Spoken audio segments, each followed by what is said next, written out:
the idea of you competing against yourself comes first before you hear Mike Vance talking? No, during the conversation? During that period of time. Well, there are three things that happen.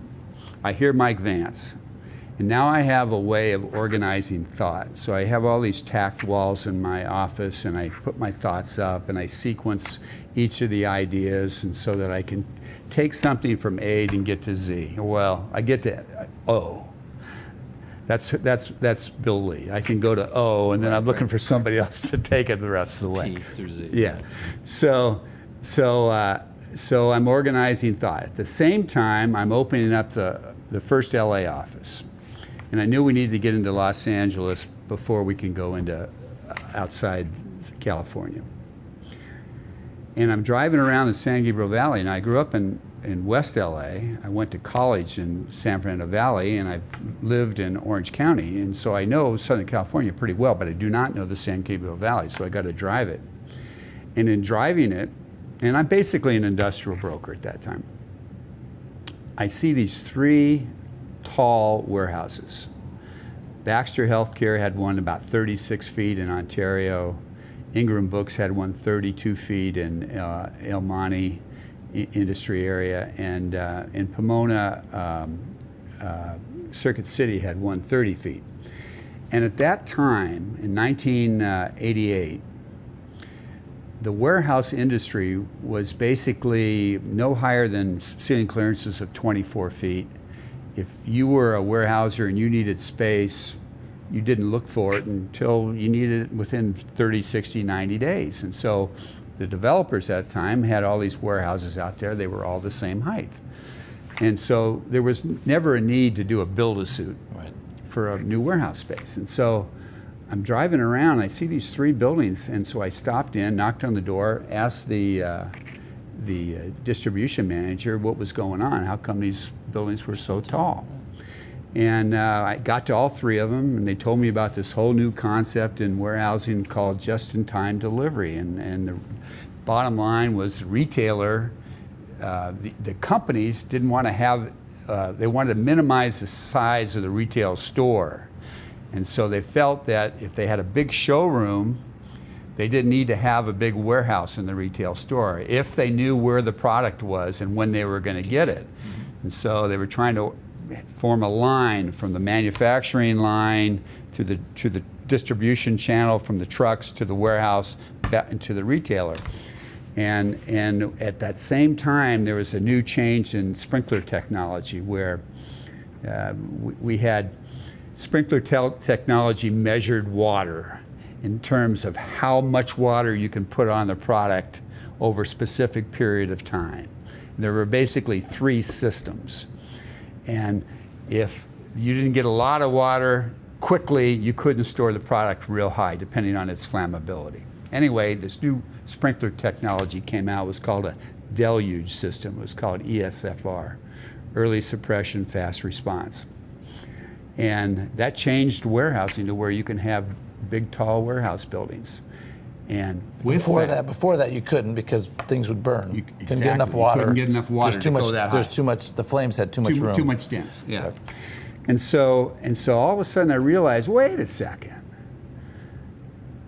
That means that we're going to have some build-a-suits in warehousing. And this is all because you're driving around San Gabriel thinking we have to open an office in LA. And I needed to understand the market. I needed to know who the brokers were, who had the listings, who were the tenants, and so on and so forth. And so it dawns on me, my God, there's going to be some build-a-suits in warehousing. Now, this is 1988, okay? And so I've just seen Mike Vance. I've got my tack walls. I've got this concept that, God, now I can put my thoughts down on a wall. It's like walking into your mind every day. It was pretty cool.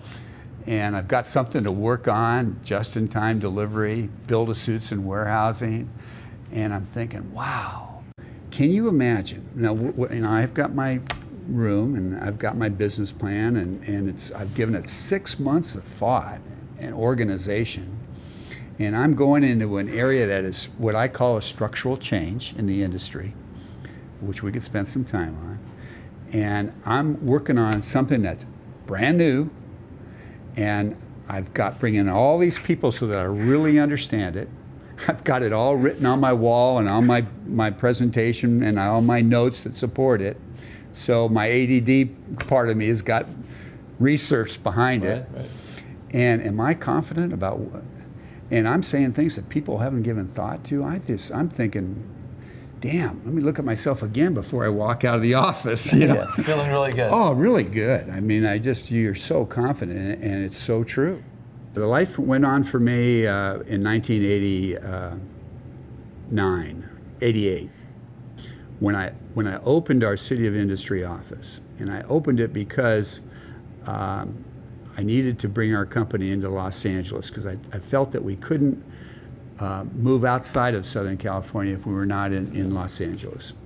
And so I made the decision, living in Dana Point and having my whole brokerage career in Orange County, to drive up to a location 54 miles away, in traffic both ways, going to and coming back. And so I had to understand. We were not. I had grown up in West LA. I went to college in the San Fernando Valley, Cal State Northridge, and I moved to Orange County. So I knew 3 distinct submarkets in Southern California very well, but I did not know the San Gabriel Valley and Ontario Marketplace out east of there, and the Vernon Commerce Market just outside Los Angeles very well at all. So I had to drive it to gain familiarity with who the tenants were, who the brokers were, what level of vacancy existed, so that I could go about effectively opening an office and recruiting people. I realized in driving through it that there were 3 significantly higher warehouses in the marketplace. One was in Ontario. Baxter Healthcare had a 34-foot building. Ingram Paper in the El Puente industry area had a 32-foot warehouse, and Circuit City had a 32-foot warehouse in Pomona. And I said, whoa, wait a second. And I was basically an industrial realtor at that time. And as part of my focus, I would do office deals with relationships. And I wasn't narrowly focused on a particular discipline within a discipline in the industrial real estate. And that was very typical in the industry at that point in time. And so I looked at these buildings and I said, I wonder why they're being built so high, because most of the warehouse space at that time was only 20-foot clear, 24-foot clear, 24-foot clear. So I went in and I talked to the distribution managers of these 3 companies, and they told me that there was a new sprinkler technology out. And this technology turned the head from facing up to facing down. It was a deluge system. And it would put out a lot of water over a short period of time, and it would allow product to be stored higher in the warehouse. Well, that technology, from the sprinkler standpoint, tied into the mentality at the time in the industry of this just-in-time delivery concept, where companies realized they didn't need to warehouse all their product in these expensive retail locations. And if they could get it to the retailer quickly, and the retailer knew when it was coming up, then they could manage their inventory such that they weren't paying a lot of money for the retail location. So it was a whole change in the distribution industry. In any event, the light went on for me. Wait a second.